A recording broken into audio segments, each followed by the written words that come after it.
Hello, Cliff Stanwick Real Estate. And I asked ChatGPT, because I've got lots of time with high interest rates, what are the top lies about real estate agents? Thank you for joining me today. And, why not? Ask ChatGPT about what are the top lies about real estate agents. And as usual, I'm just going to flash the disclaimer because the material and information presented here is for general information purposes and only, and the views, thoughts, and opinion expressed are my own. So, ChatGPT, what does it think when I ask what are the top lies about real estate agents? So I asked it, and it gave me a 5-part response. Short: real estate agents are expensive. Real estate agents are all the same. Real estate agents just want to make a quick sale. Real estate agents are not necessary in today's digital age. And real estate agents always tell the truth. First of all, I find it kind of funny, and I think if you've played with ChatGPT, it's all on how you ask the question. I probably could have said, when I'm talking to potential buyers and sellers, what are the top lies I should know about? I should say, what do sellers think about real estate agents when they are presenting their value to sell their home? I mean, I could have asked a whole bunch of questions, but I just kind of typed in what are the top lies about real estate agents, and I wanted to maybe do a little deeper dive in here and kind of go over them, right? Real estate agents are expensive. Many people believe that hiring a real estate agent is expensive and that they charge exorbitant fees. However, the truth is that most agents work on a commission basis, which means they only get paid when a transaction is closed, and their commission is typically paid by the seller, not the buyer. Let's think about that. Real estate agents are expensive. From my perspective, our commissions are built into the price. And typically in a market area, the commissions are going to be anywhere between 5 and 6%. And the commissions are typically split between the listing agent and the buyer's agent. And I think that people don't negotiate commissions, probably, or sellers and buyers don't negotiate commissions. And I think at the end, what you're negotiating is you don't know the value of it, and so at the end, it's problematic. But our commissions are part of the prices that are online. Include our commissions. It's built into the price. The net, well, that's a whole bunch of things. But let's just talk about, hey, real estate agents are expensive. I think if we do a crappy job, we're expensive, then we're not worth the money. And commissions, their commission is typically paid by the seller, not the buyer. It's part of the price. So even though it may be paid from the seller's proceeds, it's part of the price. So question number one, or part one of this answer: real estate agents are expensive. And is it a common misconception or myth?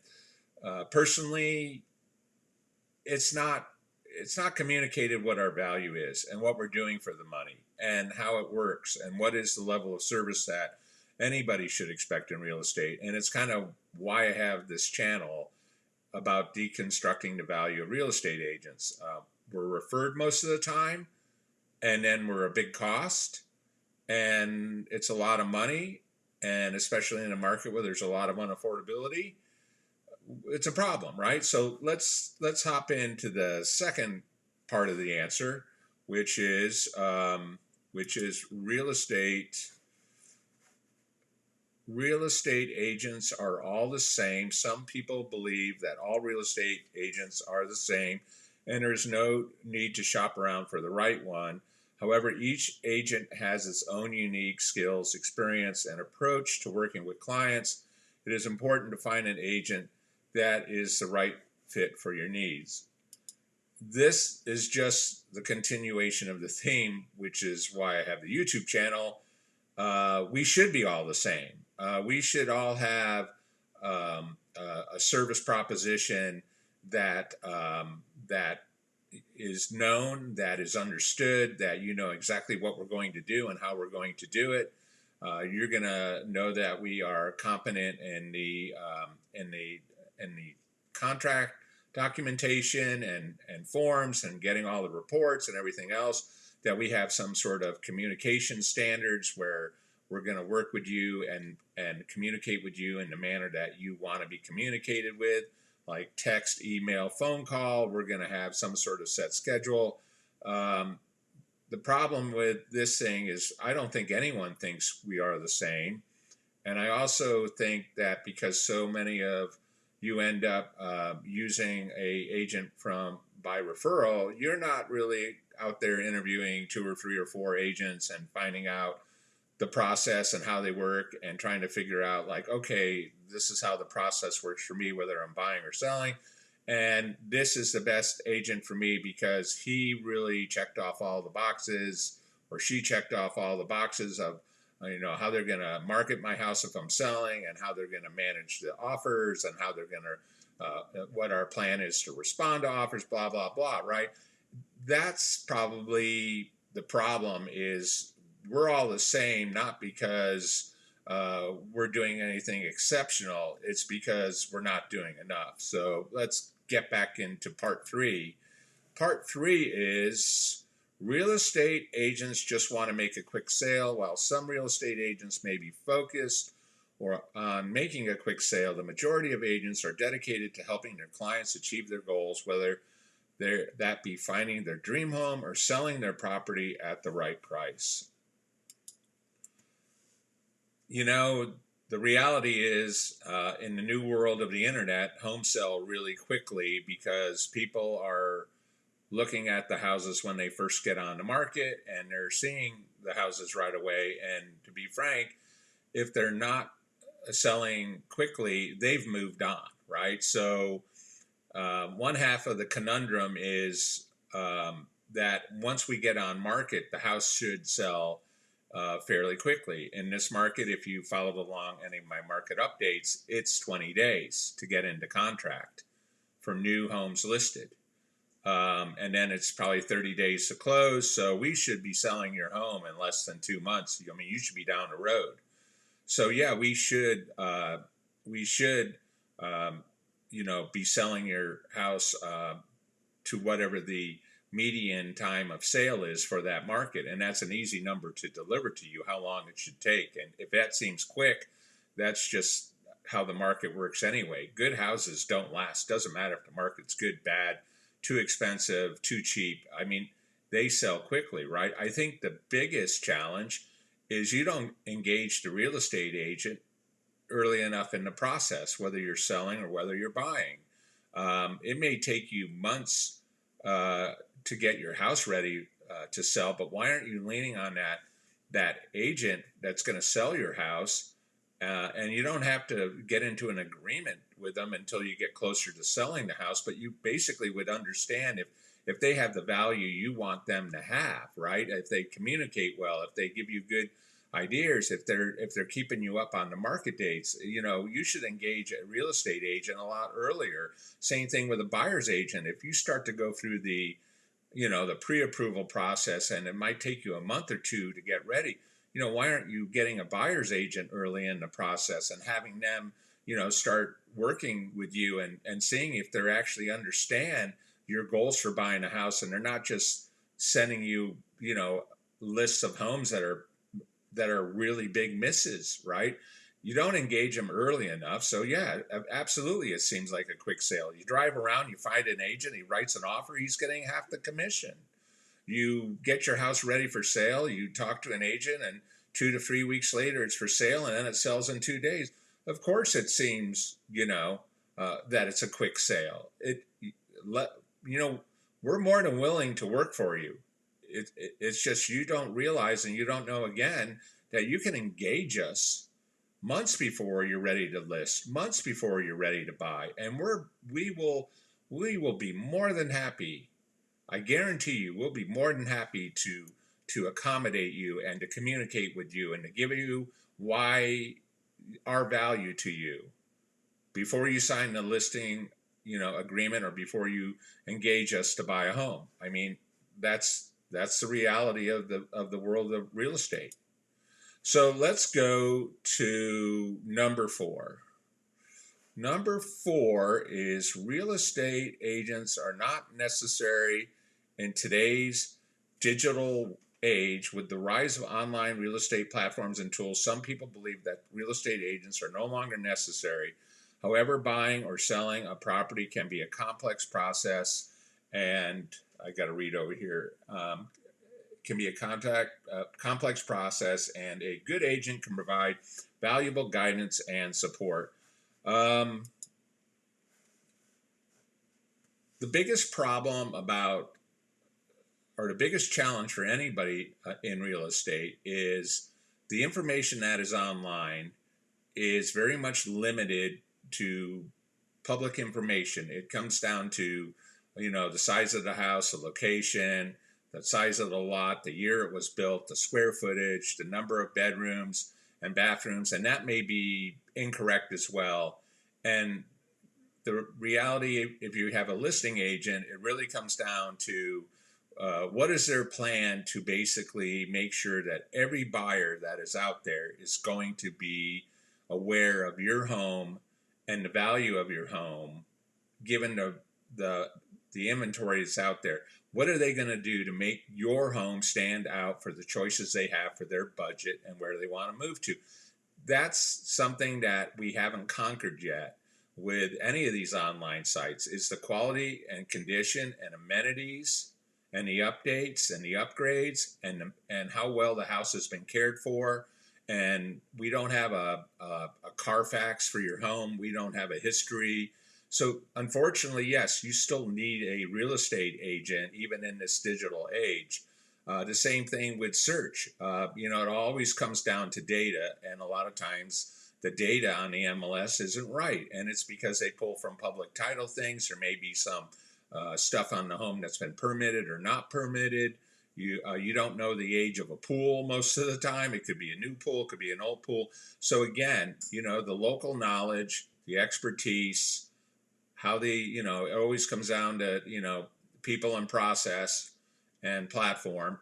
These things all matter still, and it would be great. I mean, I assure you, most of you would like to not have to, have this intense relationship with a real estate agent for 90 days, and then all of a sudden, we disappear like the wind, right?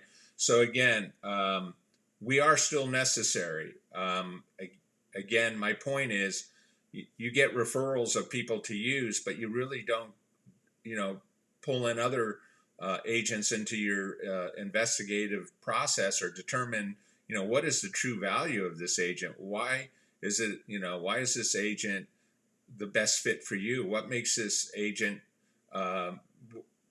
why do you believe that this agent, never mind they've been referral, why is this person going to be successful in whatever your goal is for buying or selling a house?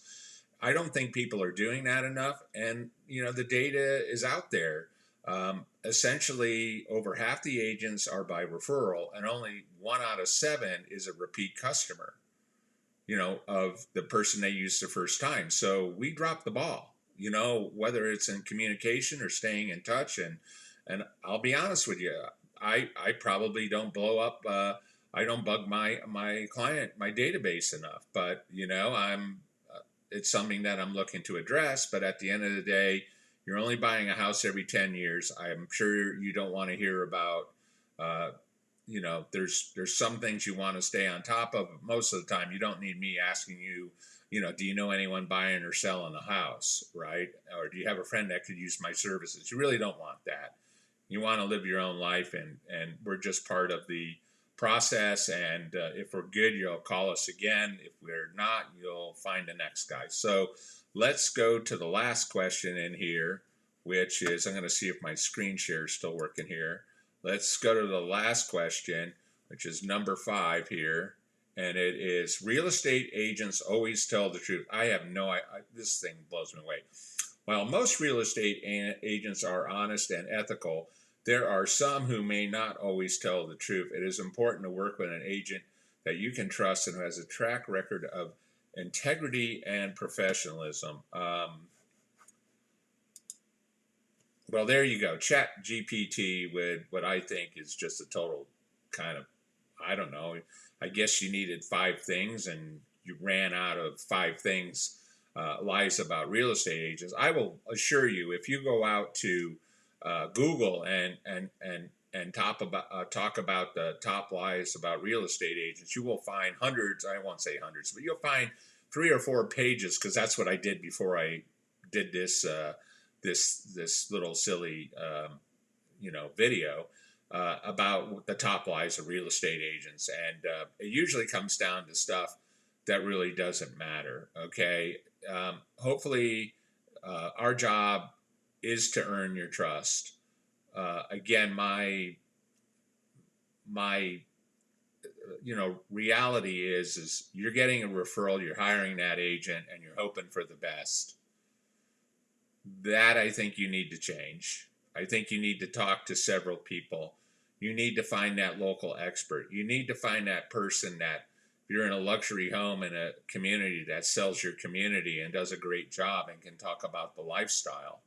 I worked Loomis and South Placer, and I've sold houses in Southern California. I'm not the best agent to sell a house in Vista, California. Okay, I'm not. But people want me to do it, and I tell them I'm not the guy, but they want me to do it, and so I do it. But I try to tell them, hire the local expert, hire the people that know the area, know the inventory, know the history, get value. The commission is really not a big issue, or it's not exorbitant or a nightmare, or you pay too much, if we really all do our jobs, because it's built into the price.